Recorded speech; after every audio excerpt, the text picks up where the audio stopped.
你知唔知每5個香港人就有一個隨時會因為血管塞咗而中風？今日同大家講下點樣用4種隨手可得嘅神級食物幫你清走血管垃圾，等你可以同中風癱瘓講拜拜。好多老友記成日覺得自己身體仲好好喎，行得走得，但其實血管裏面可能已經塞到好似下晝5點鐘嘅紅隧咁，塞到動彈不得。大家到咗50幾、60歲，甚至70幾歲嘅時候，最驚嘅唔係死，最驚嘅係中風。一旦不幸中風，輕則一邊手腳無力，重則成個人癱瘓喺床，連食啖飯都要人餵，去洗手間都要人幫手，到時真係連尊嚴都冇埋。所以今日一定要同大家拆解4種可以幫你通血管、降膽固醇嘅神級食物。只要你識得食，條血管自然乾乾淨淨。首先，我哋要明白點解血管會塞。好多人去親醫院抽血，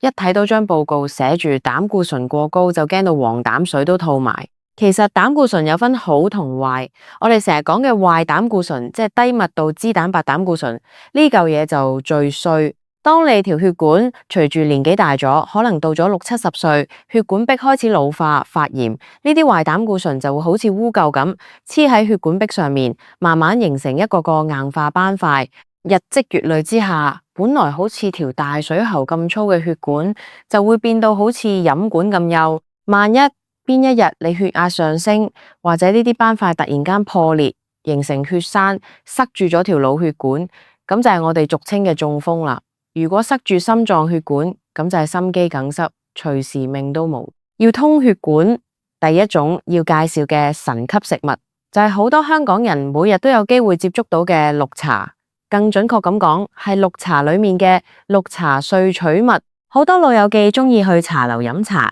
一坐低就叫普洱、壽眉或者鐵觀音，但其實論到對血管最好嘅，一定要數綠茶。綠茶裏面含有好豐富嘅茶多酚，當中最勁嘅成分叫做兒茶素。呢種兒茶素係一個超強嘅抗氧化劑。大家想象下，一嚿鐵放喺室外，日子久咗就會生鏽。我哋嘅血管都一樣，受着自由基嘅破壞就會發炎生鏽。兒茶素嘅作用就係幫你條血管除鏽，佢可以阻止壞膽固醇被氧化。你要知道，壞膽固醇本身雖然衰，但如果佢冇被氧化，佢都未至於會變成硬化斑塊。最怕就係佢氧化咗，變到好似強力膠水咁黐住血管。兒茶素就可以喺呢個關鍵時刻將壞膽固醇鎖死，唔俾佢發炎，從而保護血管壁。香港大學之前都有研究指出，長期飲綠茶或者吸收兒茶素嘅人，佢哋患上心血管疾病嘅機會比一般人低咗成2成至3成咁多。所以老友記，由今日開始，不妨將朝早嗰杯茶轉做綠茶。不過都要提提大家，唔好空肚飲太濃嘅綠茶，因為綠茶偏寒，空肚飲容易傷胃。最好係食飽飯之後半個鐘至1個鐘，慢慢嘆一杯，咁就最健康。第2種神級食物，聽落好似好神奇，但其實我哋行入藥房或者健康食品店都成日見到，就係紅曲米。好多人都聽過紅曲可以降膽固醇，但又唔知佢背後嘅原理。其實紅曲米係由一種叫做紅曲菌嘅霉菌發酵喺大米上面而形成嘅。喺發酵嘅過程當中，佢會產生一種好特別嘅成分，叫做莫納可林角。呢個名聽落好似好化學，但如果大家有食開西藥嘅降膽固醇藥，你一定聽過他汀類藥物。其實莫納可林角嘅化學結構同西藥裏面嘅他汀類藥物係一模一樣嘅。佢可以直接抑制我哋肝臟裏面製造膽固醇嘅酵素。你要知道，我哋身體裏面有7成至8成嘅膽固醇，其實唔係食返嚟嘅，而係我哋自己個肝製造出嚟嘅。好多老友記覺得好無辜，明明自己餐餐食得好清淡，餐餐白灼菜、蒸魚，點解去到60幾歲去驗血，個膽固醇仲係超標？呢個就係因為基因同埋年紀大咗，肝臟代謝亂咗，自己拼命合成膽固醇。紅曲米裏面嘅成分，正正就可以由源頭入手，叫你個肝收聲，唔好做咁多壞膽固醇出嚟。有大型嘅醫學研究做過統計，連續食紅曲米幾個月，可以幫你整體嘅壞膽固醇水平降低大約2成幾至3成。呢個效果其實已經好接近食低劑量嘅西藥。不過正正因為紅曲米嘅功效太似西藥，所以有幾點大家一定要非常小心。如果你本身因為心臟病或者高血壓，醫生已經開咗降膽固醇嘅西藥俾你食，你就千萬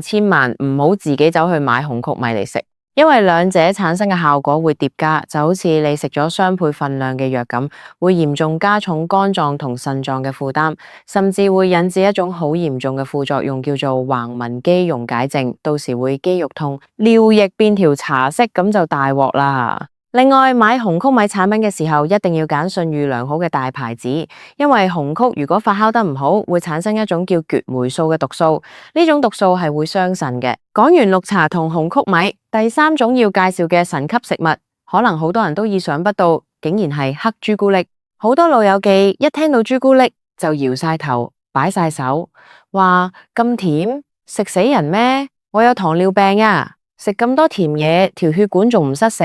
大家先唔好驚，我呢度特別強調嘅係黑朱古力，而且係純度達到70%以上，最好係85%以上嘅高純度黑朱古力。平時我哋喺超級市場買到嗰啲普通朱古力，例如牛奶朱古力、白朱古力，呢啲其實唔應該叫朱古力，應該叫砂糖固體，裏面超過一半成分都係糖同埋反式脂肪。呢啲食落肚真係會塞血管，但係高純度嘅黑朱古力就完全唔同，佢裏面最核心嘅成分係可可豆，可可豆裏面含有大量嘅黃烷醇，呢種成分對血管嚟講簡直就係天然嘅擴張劑。黃烷醇入到我哋身體之後，會刺激血管內皮細胞去製造一種氣體叫做一氧化氮。一氧化氮嘅最大功能就係叫你條血管放鬆啲、放寬啲。當血管放鬆咗、彈性好咗，你嘅血壓自然就會降落嚟。血壓一降，血液衝擊血管壁嘅力度減少，血管就冇咁易受損，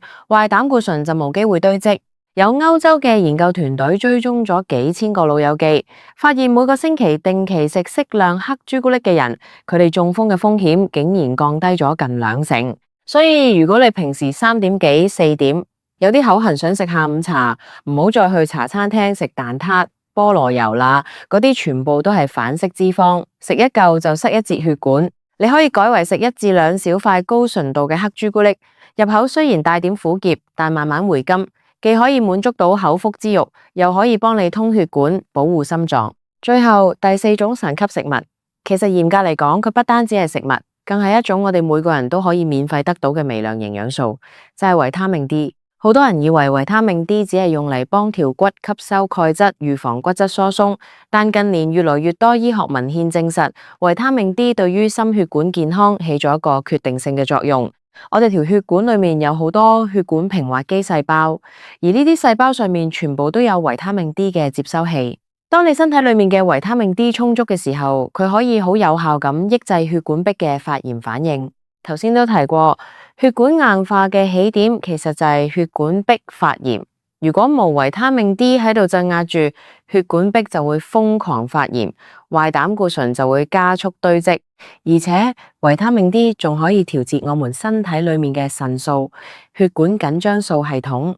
呢個系統係專門控制血壓嘅。如果維他命 D 不足，呢個系統就會失控，令你血壓飆升，大大增加血管爆裂或者中風嘅風險。香港雖然係個沿海城市，陽光普照，但好多老友記其實好怕曬太陽喎，一出街就遮到密一密，大帽擔遮搽防曬，結果導致好多60、70歲嘅老友記體內嘅維他命 D 水平嚴重不足。要填補維他命 D， 最簡單、最天然又最慳錢嘅方法就係去曬太陽。大家可以揀朝早8、9點或者下晝4、5點，太陽冇咁猛烈嘅時候，去條街道或者公園行下，唔需要曬好耐，將雙手同塊臉露出來，曬大約15至20分鐘就足夠。除咗曬太陽，我哋都可以透過食物去補充維他命 D， 例如多啲食三文魚、章魚、沙丁魚呢啲深海魚，或者蛋黃同埋經生化暴曬過嘅菇菌類。呢啲食物都含有天然嘅維他命 D，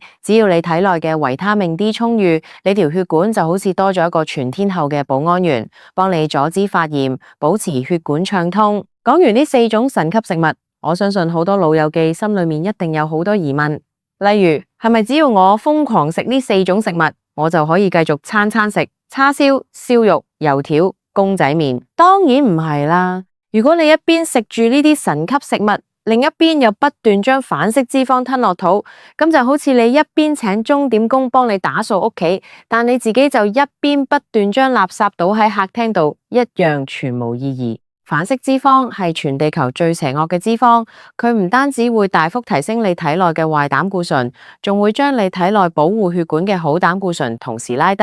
邊度有最多反式脂肪？就係香港人最鍾意食嘅港式麵包、酥皮蛋撻、雞批、炸薯條、即食麵，仲有餅乾裏面嘅植物起酥油。老友記一定要忍一忍口，呢啲食物真係少食為妙。另外，好多老友記喺照顧自己條血管嘅時候，成日會行入一啲誤區。第一個誤區就係以為食藥就大晒。有啲老友記到咗60幾歲，驗出有高血壓、高膽固醇，醫生開咗藥，佢哋就覺得自己執到金。返到屋企繼續餐餐大魚大肉、大油大鹽，佢哋會話驚咩啊？我食咗藥啦嘛，啲藥會同我化解藥啦。呢個諗法真係大錯特錯。藥物雖然可以幫你控制指標，但如果你飲食不節制，血管依然會持續發炎、硬化，藥量只會越食越重，最後甚至連藥物都壓唔住，照樣中風。第二個誤區就係跟風亂食秘方。坊間成日流傳一啲所謂嘅通血管古方，例如咩蒜頭汁、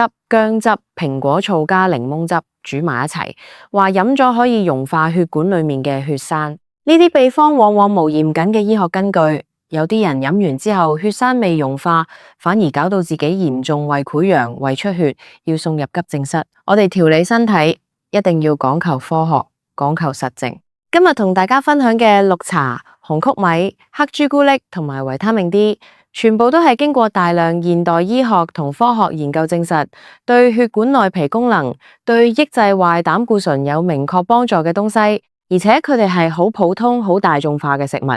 絕對唔係咩偏方。要活得健康，活到80、90歲都依然精靈，遠離中風、癱瘓，最緊要嘅就係持之以恆。今日聽完之後，大家可以即刻做一啲小改變，例如聽日朝早起身唔好再食排骨、蒸麵或者菠蘿油，改為食一碗燕麥片配一隻追蛋。燕麥片裏面嘅水溶性纖維可以喺腸道裏面包裹住膽固醇，隨着大便排出體外，係另一個降膽固醇嘅好幫手。食完早餐，趁住9點幾太陽未係好毒，落樓去屋邨個平台或者附近公園散散步，行大約20分鐘，一邊散步一邊吸收陽光，等身體自然製造維他命 D。散步呢個運動仲可以促進全身嘅血液循環，鍛煉心肺功能，對老友記對腳都好。到咗下晝，如果想嘆杯茶，唔好再飲含糖嘅手搖飲品或者奶茶，自己用暖水沖一杯優質嘅綠茶，慢慢吸收裏面嘅兒茶素，幫血管除下鏽。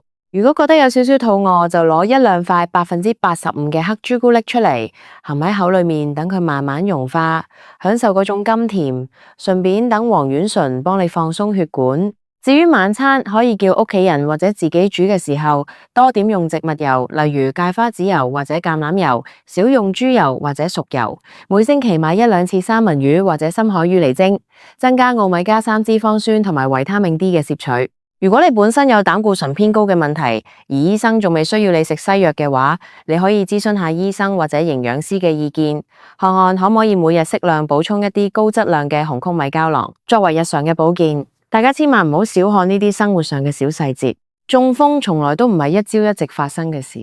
佢係你幾十年嚟每一餐食落肚嘅垃圾，每一日唔願意喐動嘅身體，慢慢累積落嚟嘅惡果。同樣道理，你想條血管變返好似10幾20歲咁乾淨、咁有彈性，都係靠你由今日開始，每一日食多一口神級食物，每一日行多一步路，慢慢累積返嚟嘅善果。老友記，我哋辛苦咗大半世，